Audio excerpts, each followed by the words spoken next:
Hola, me llamo Yesabel y pues el día de hoy voy a comenzar con la explicación de los temas vistos en el tercer parcial.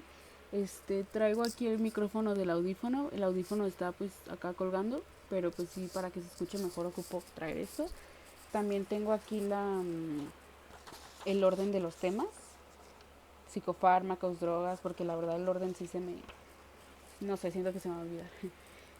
Bueno, pero el primer tema vendrá siendo lo que es los psicofármacos, con ese es con el que voy a empezar. Voy a empezar a hablar de los psicofármacos, de su clasificación, mecanismo de acción y pues voy a ejemplificar dos de cada uno. Entonces iniciamos con el primer psicofármaco. El primer psicofármaco son los antipsicóticos. Los antipsicóticos lo que hacen es bloquear a los receptores serotonérgicos, los A1 adrenérgicos y los muscarinos.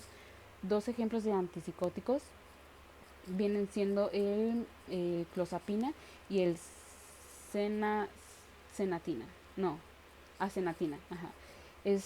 Y después de los antipsicóticos están lo que vienen siendo los antidepresivos. Los antidepresivos se encargan de la recaptación de la serotonina. Aquí entran los IMAO.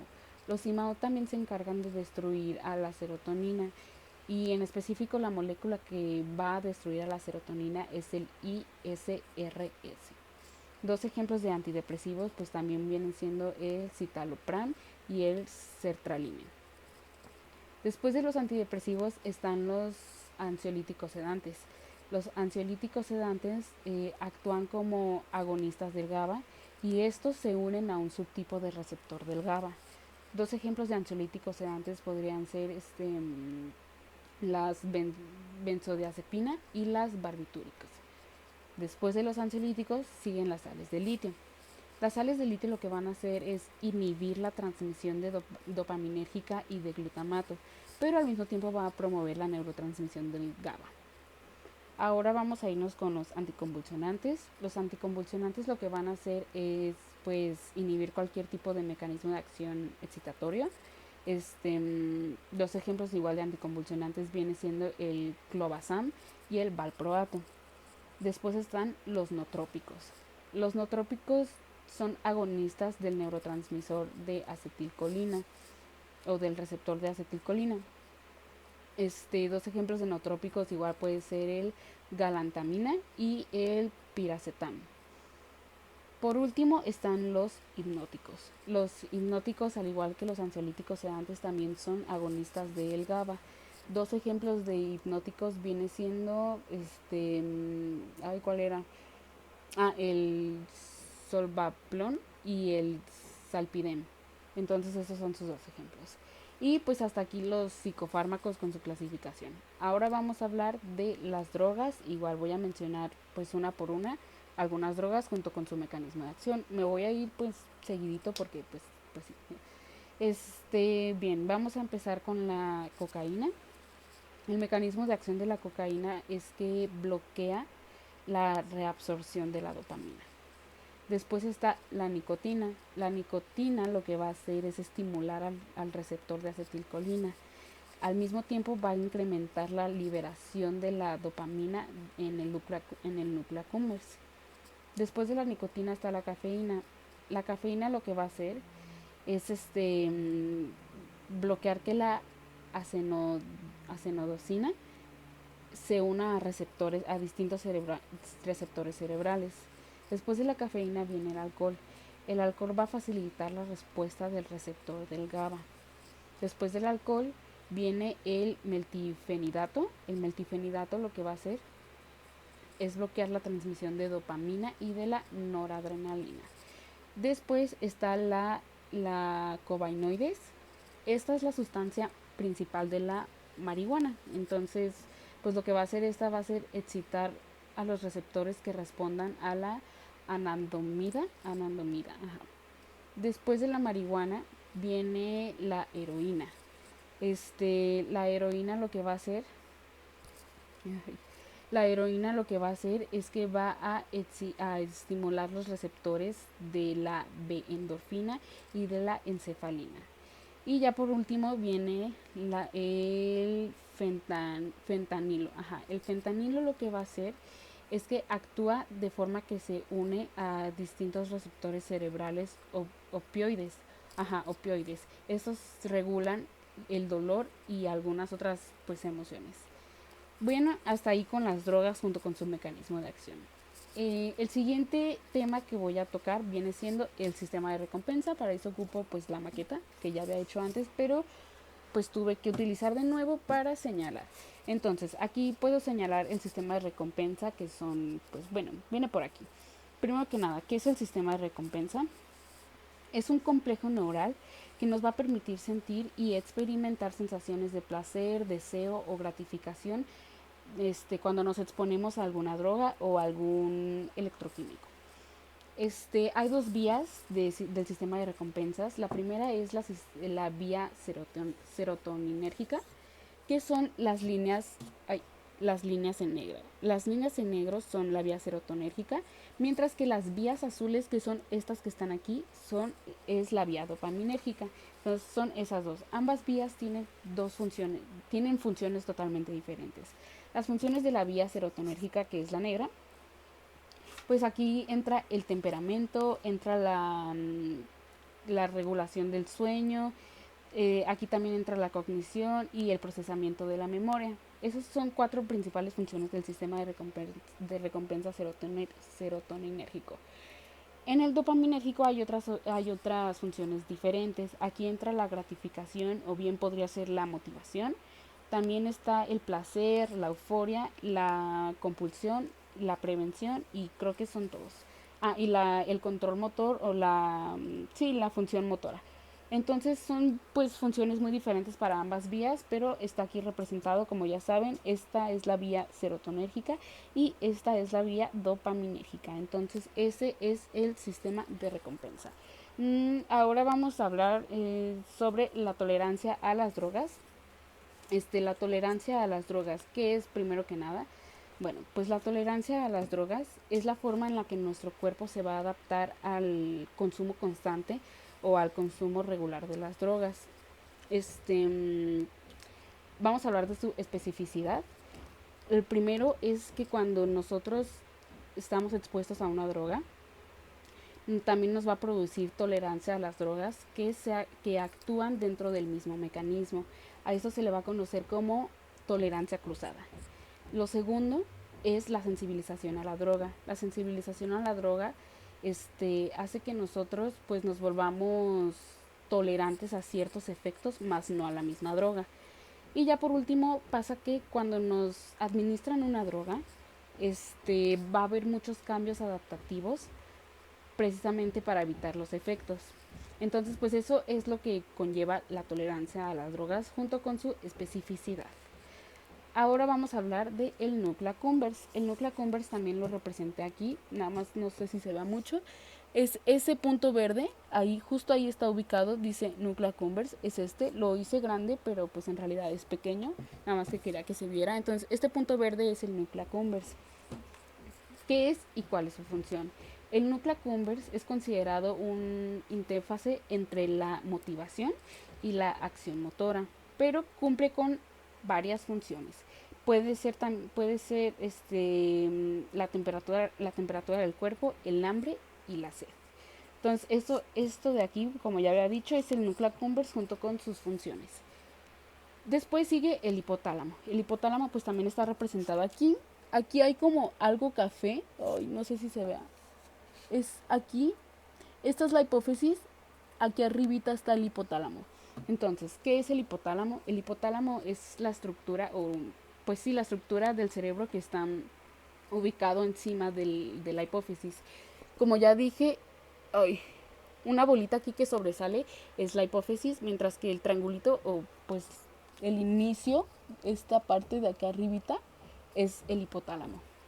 Entonces, pues por ende, el hipotálamo se encarga de controlar diversas funciones dentro de la hipófisis, pero también va a cumplir otras funciones el hipotálamo. ¿Cuáles pueden ser estas funciones? El hipotálamo actúa de forma pues decisiva dentro de, por ejemplo, la recompensa, la ingesta, la respuesta al estrés, la conducta sexual o incluso la autoadministración de las drogas. Entonces, entre muchas otras, pues estas son las principales funciones del hipotálamo. Después vamos a irnos ahora sí con la hipófisis. La hipófisis, pues de lejos creo que sí se alcanza a ver. Es una bolita café que está aquí justo donde estoy señalando. Bueno, esta bolita café de aquí es pues la hipófisis. Vamos a hablar sobre qué es y sus hormonas de secreción. Entonces, la hipófisis es justo donde se llevan a cabo la mayor parte de la secreción de hormonas. Hay dos formas, o bueno, dos vías, no sé cómo se le puede llamar. Está la adenohipófisis y está la neurohipófisis. Primero vamos a hablar de las hormonas que se llevan a cabo dentro de la adenohipófisis. Aquí se encuentra, por ejemplo, la droga de la prolactina, se encuentra el FSH, se encuentra el HL y el HCl. También se encuentra el el adrenocorticotrolina y el adrenocortolino y bueno y el cerotoco, cero, cerototropina. Ajá.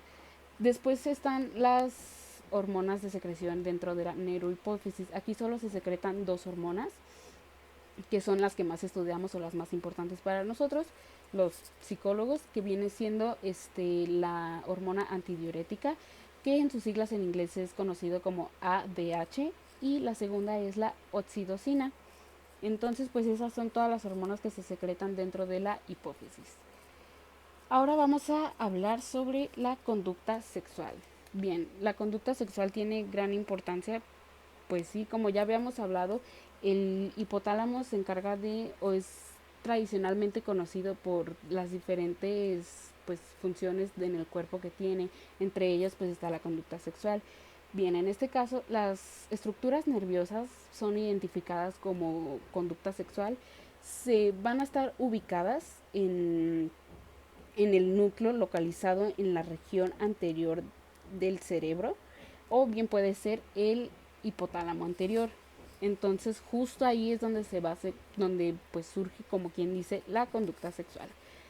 Después ahora pues vamos a hablar de la conducta alimentaria junto con la sed. Primero voy a hablar de la conducta alimentaria, cómo se da esto del hambre, la glucosa y todo eso. Bien, primero obviamente nosotros tenemos hambre y luego comemos. Para esto, ¿qué va a pasar? Pues que va a haber un incremento de glucosa en la sangre. Asimismo también va a haber un incremento de insulina en la sangre. Después, por el contrario, van a disminuir los niveles de glucosa y también los niveles de insulina se van a reducir. Después de esto, ¿qué ocurre? Esto va a aumentar la liberación del glucagón.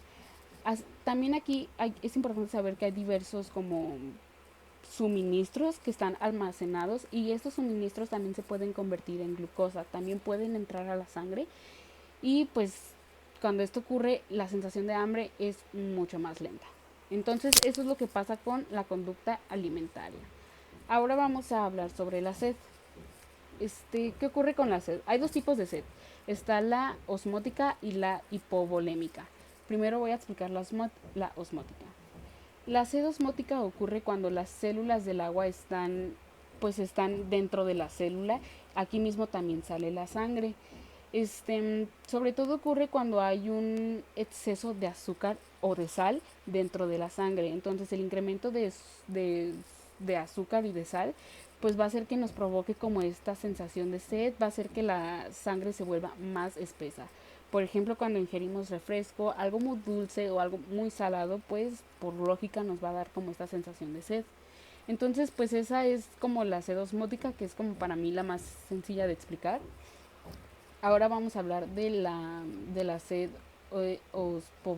ospolémica, bueno, esa. Este tipo de sed es un poquito más larga. ¿Qué va a pasar aquí? Lo que va a pasar aquí, pues sobre todo ocurre cuando los volúmenes de sangre disminuyen, como quien dice.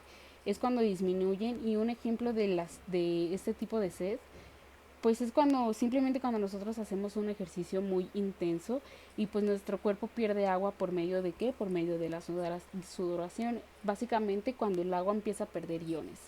Entonces esa es la sed bueno, ese es el segundo tipo de sed que ya había mencionado. Entonces así es como funcionan ambas. Entonces, pues bueno. Ya por último vamos a hablar de la neurobiología del estrés. ¿Qué ocurre con el estrés? Bueno, pues el estrés se puede dar por muchas causas, pero también aquí hay dos vías. Está la vía neural y está la vía hormonal.